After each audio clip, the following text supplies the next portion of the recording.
Can you tell just by looking at me? Can you tell just by looking at me? So can you tell by looking at me that I'm an Iraq War vet? Would you guess that I am a pro bodybuilder? I'm an avid college basketball fan. I love Bruce Lee films. I am half redneck. I used to be a chubby kid. Would you have guessed that I'm a swimmer? That I'm Catholic? I did not learn how to speak English until I was in 2nd grade. Just by looking at me, you wouldn't know that I was the first in my immediate family to graduate high school. So would you guess that I'm undocumented and then that I got a degree from Haas Business School? Would you assume? What many people assume is that I'm happy, but many people don't realize that I'm scared. I'm afraid of being misunderstood. We're all afraid of something. We're all insecure about something. Yeah, I wake up every day with the fear of deportation. Lots of us are just afraid of what we don't know.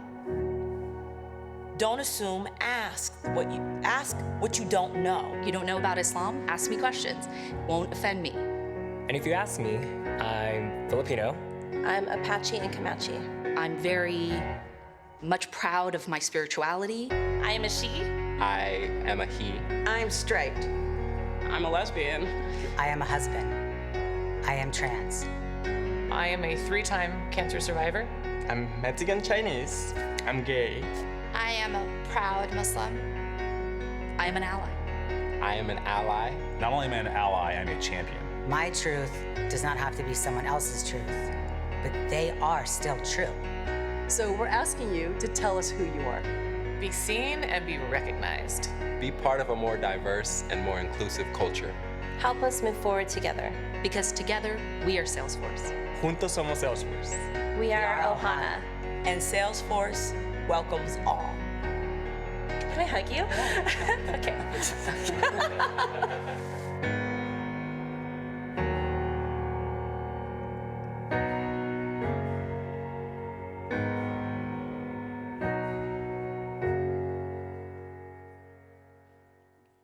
And now, please welcome Chief Equality Officer, Salesforce, Tony Prophet.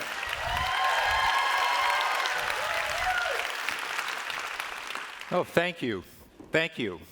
You know, and Salesforce truly welcomes all, and I am delighted, I am thrilled to welcome you to Representation Matters, our very first, but not last, Racial Equality Summit. So, incredible. I don't know if, you know, in the room, we've got this incredible energy. We've had more than 100,000 media views online. So there's people joining us all around the world watching this moment here. So I'm delighted and thrilled to be a part of this. I want to tell you a little bit of story of background at the beginning of Representation Matters. And originally, this event was going to be this Wednesday, the day after the election. And the name of it was Woke Wednesday. But somehow, I loved it. Everyone loved it, right? But somehow, by fate or luck or divine intervention, it ended up being the day before the election. So here we are, this super important day in the history of our nation, the day before the election, and we're together for Representation Matters. And you've heard from some of the amazing, amazing leaders, and there's more to come. We're just getting started of Civil Rights 2.0. And one of the key highlights for me early on was DeRay's remarks and the importance of the stories that we tell, how important that is. And so I'd like to share with you some of the stories from Civil Rights 1.0. And these were the stories that my family told. These were the stories, particularly that my father, who's this amazing storyteller, and he has hundreds of stories, that he passed on to me, this oral tradition of what it was like to grow up black in the South in the 30s and in the 40s. And we had this annual pilgrimage where we'd all pile into a 1957 Buick. And we would go off to Okolona, Mississippi. I'm sure there's nobody here. Maybe there's someone watching online. I'm sure there's no one here in the audience who's ever been to or heard of Okolona, Mississippi. It's a town of 3,000 folks, and it's 70% black. 70% black. Now, that is my grandfather. We called him Big Dad. And that's my dad's dog. Dog's name was Shep.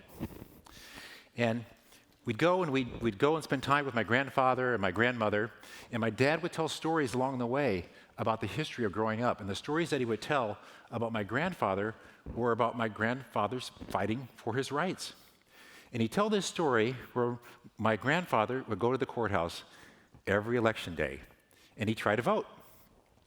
And the folks at the courthouse would tell him, his name was Matt Prophet, said, Matt, we thought you were one of the smart Negroes. Now you know you're not going to be able to vote around here. Now just go on home now. Just go on home. And so that was the story, year after year, of my grandfather coming back and trying to vote. When we think about it, here we are the day before the election. Now, I'm going to ask for a show of hands now in the audience. Who's heard of the Mississippi Sovereignty Commission? Anyone heard of that? A few hands going up, right? And these were these state-convened bodies that their purpose was to perpetuate segregation, to perpetuate Jim Crow.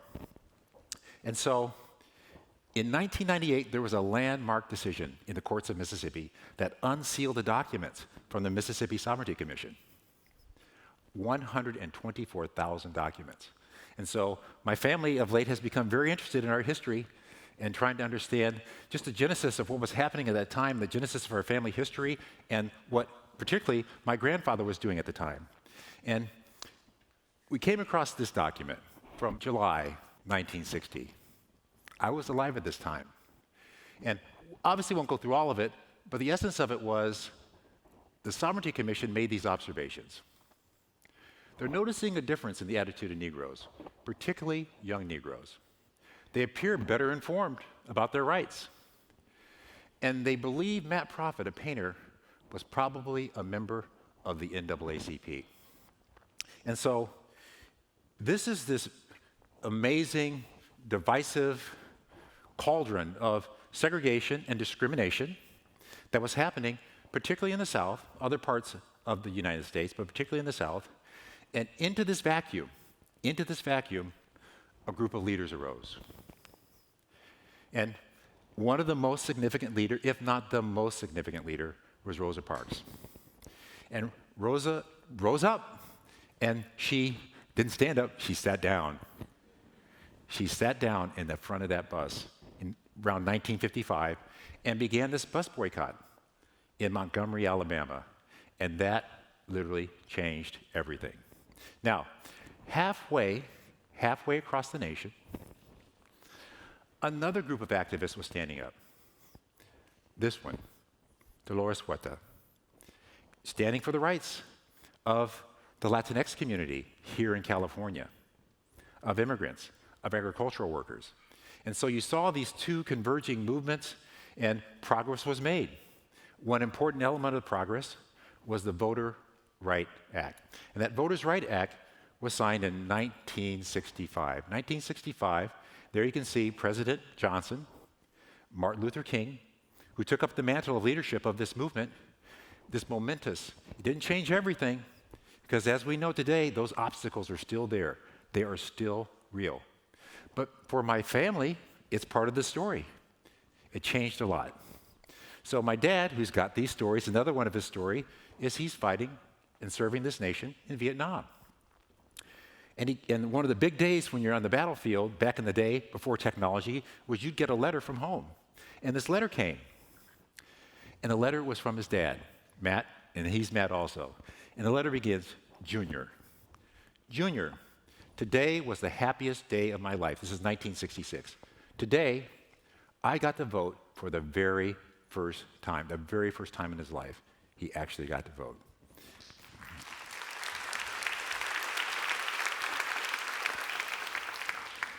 And the story goes on, because in the 70s, Matt Sr. became the very first black city councilman in that small little hamlet in Mississippi. And that is the power of our votes.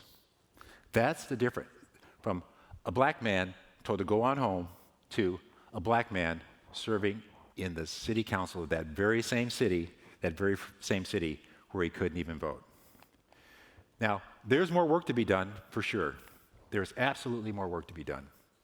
And so people around the nation are still marginalized. Their rights to vote still being compromised. And it's super important because in society, there's many challenges we're facing in this society. And we still see the forces of discrimination and bias and division and hatred playing out before our eyes in this nation, across the nation, right?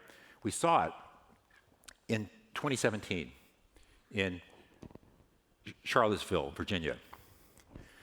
We saw it less than 2 weeks ago at the Tree of Life Synagogue. And I would just encourage everyone watching online that these are our brothers, these are our sisters, these are our siblings in this fight for equality. And I would just encourage us all to just take a moment of silence to remember every life that has been lost or challenged or compromised or diminished by hate in this nation and around the world. Let's just take a moment of silence and remember these, all folks whose lives have been lost or compromised due to hatred.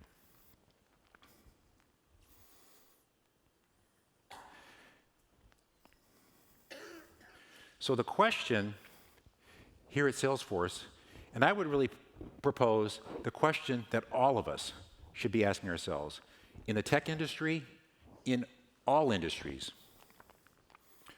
What is our responsibility in the midst of this? What's our responsibility to act, to stand up, or sit down like Rosa Parks? What is our responsibility? I want to hearken back to Dolores Huerta, to her words. We must use our lives to make the world a better place to live, not just to acquire things. This is what we were put on the earth for. That's our responsibility. That is our higher calling. Now here we are, effectively in the new heart of Silicon Valley, extended, down the peninsula, and it really extends all over the world because there's technology companies active in every major country, in every major city. But here we are at the dawn of this fourth industrial revolution. We got many folks that work for tech companies, great and amazing tech companies, our colleagues and peers in this journey that are, every day we sit in these offices and we are inventing and discovering and imagining the future. And all of these forces of robotics and autonomous vehicles and machine learning and gene editing, it's going to change everything. It is going to change every aspect of what it means to work. What does education mean? How do we communicate with each other? The very basic fabric of society, all of it changing before us.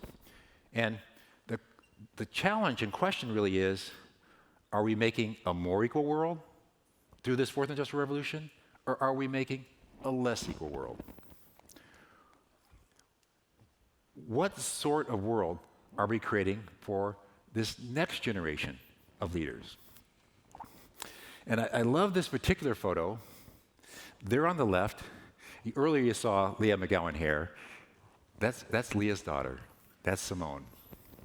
And you think about the power of coming into one of these great technology companies, and you're looking at Salesforce Tower here in San Francisco from afar, and you come into this space, and you see your mother, and you see, she's beloved and admired. She's a hero at Salesforce. And then Simone seeing her mom and saying, wow, that's what leadership looks like. That's my mom. That could be me. That could be one of my classmates.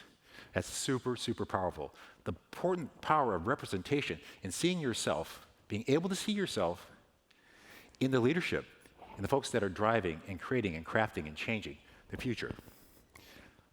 Let me give you another example. This little girl, some of you have seen this photo. Parker Curry, 2 years old.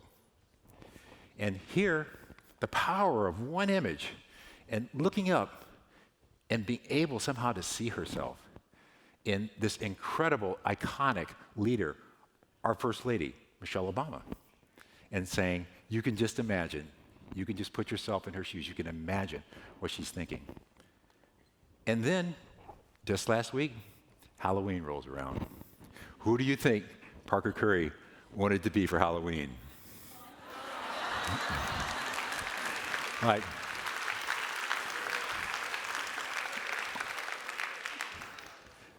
That life, she's probably still 2.5, 3 years old, transformed by one image. Just seeing one person that looked like her, that's on the front, on the vanguard of leading and transforming the world. Absolutely incredible. And it's these notions of why representation matters. The notion of having organizations, a society at large, the leadership of society, that you can see yourself in that. One of the important and foundational ways that we're driving that forward here at Salesforce, and I know I'm not just speaking for Salesforce, I'm speaking for all the companies represented in this room, right, is through our employee resource groups. And we've got 10 incredible, amazing employee resource groups, and they've grown to the point, and they're flourishing to the point where now about one in two of the employees of Salesforce are active and engaged in these employee resource groups. And I highlight two of them in particular. That's Latino Force and Bold Force, because they are the sponsors of this event today. And it's their brainchild that brought you all together on this first, I hope, of many racial equality summits that will happen here in San Francisco and over time around the world.